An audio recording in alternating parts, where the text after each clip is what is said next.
Assalamualaikum warahmatullahi wabarakatuh. Bismillahirrahmanirrahim.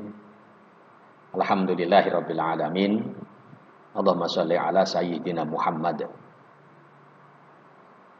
Walhamdulillahirabbil alamin. Anak-anak sekalian, kelas 9 MTS Ma'arif, Ngapan Tanggulangin yang berbahagia. Alhamdulillahirabbil alamin. Salam sehat selalu, panjang umur, sukses selalu buat anak-anak semuanya sekeluarga.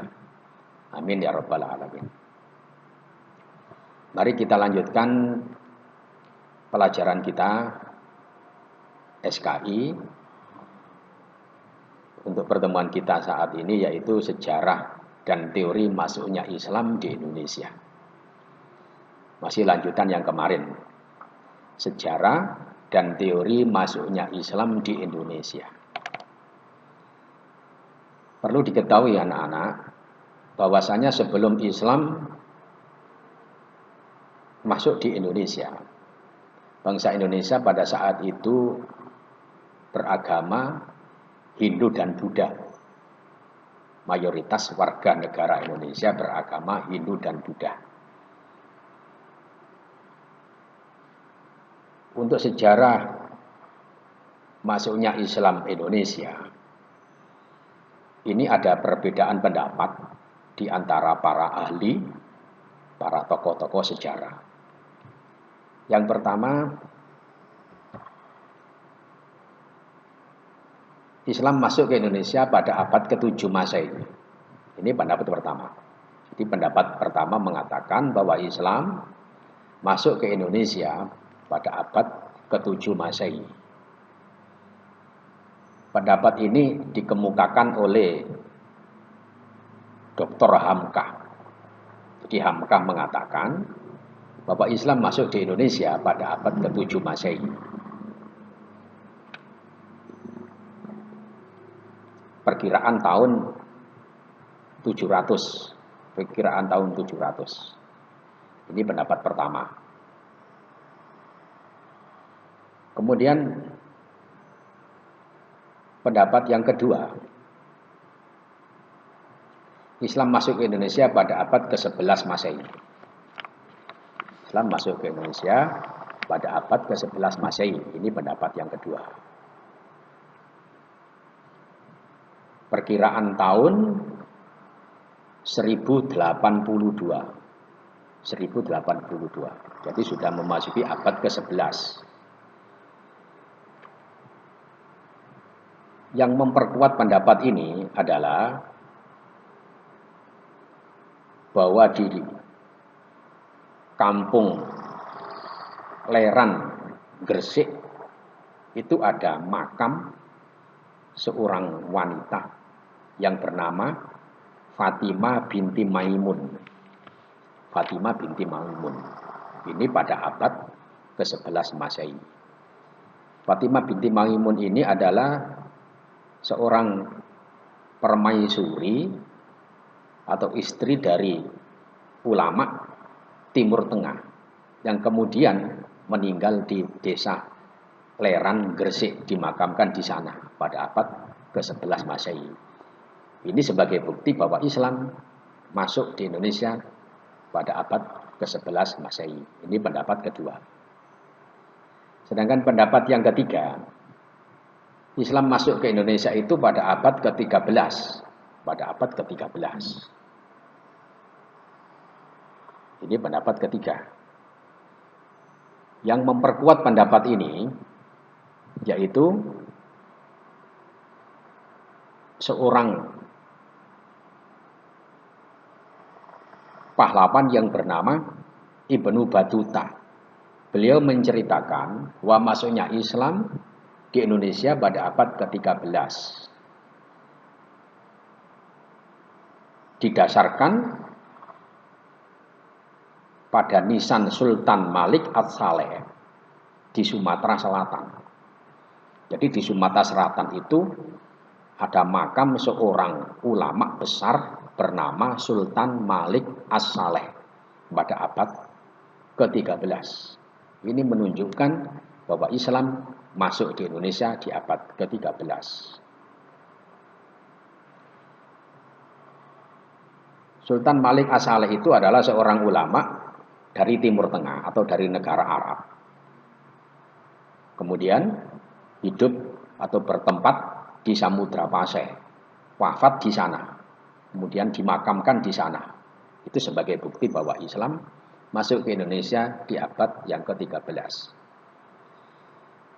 Kalau mungkin ada pertanyaan, yang benar yang mana Pak? Masuknya Islam apa abad ke-7 atau ke abad ke-11 atau abad ke-13? Jawabannya adalah semua pernyataan tersebut benar karena memiliki argumen atau alasan masing-masing yang berbeda. Jadi pendapat pertama, Islam masuk di Indonesia abad 7 itu betul karena ada alasannya. Islam masuk ke Indonesia pada abad ke-11 itu juga benar karena ada argumen atau alasannya. Pendapat yang ketiga, Islam masuk ke Indonesia pada abad ke-13 itu juga tidak salah. Karena ada argumen atau alasan yang menguatkan pendapatnya.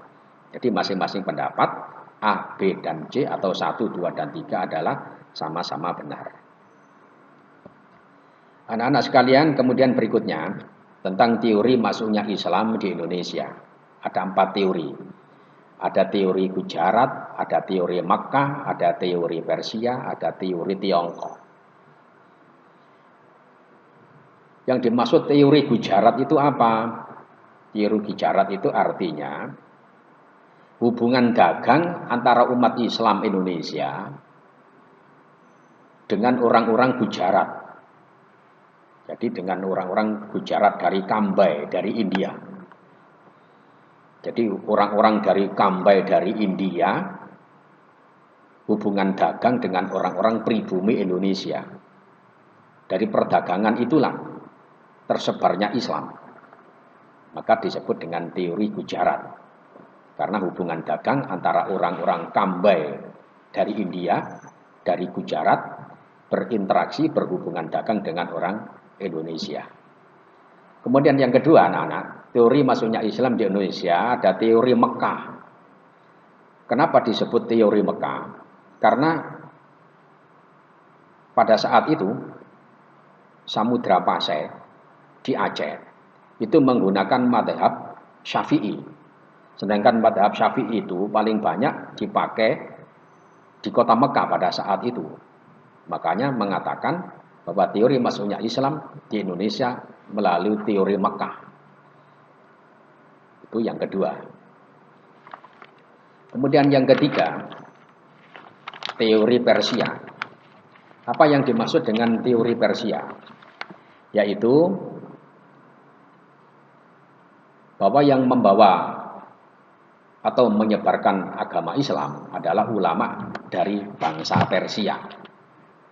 Ini yang menunjukkan bahwa masuknya Islam di Indonesia berasal dari negara Persia. Makanya disebut dengan teori Persia.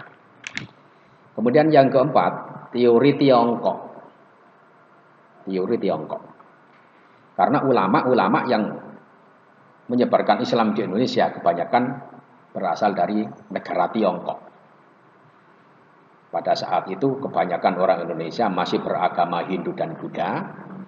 Kemudian para ulama dari Tiongkok datang ke Indonesia berdagang sambil menyampaikan ajaran agama Islam. Dan ternyata pada saat itu orang Hindu dan Buddha banyak yang tertarik dengan ajakan para ulama dari Tiongkok tersebut. Ini tentang teori masuknya Islam di Indonesia. Ada teori Gujarat, ada teori Mekah, ada teori Persia, dan ada teori Tiongkok. Demikian anak-anak tentang paparan singkat atau penjelasan singkat tentang sejarah dan teori masuknya Islam di Indonesia. Sebagai kesimpulan, walaupun ada perbedaan pendapat tentang teori masuknya Islam di Indonesia, ada teori Gujarat, ada teori Mekah, ada teori Persia, ada teori Tiongkok. Itu semua perbedaan pendapat dan sama-sama benarnya karena memang sama-sama punya argumen atau alasan yang memperkuat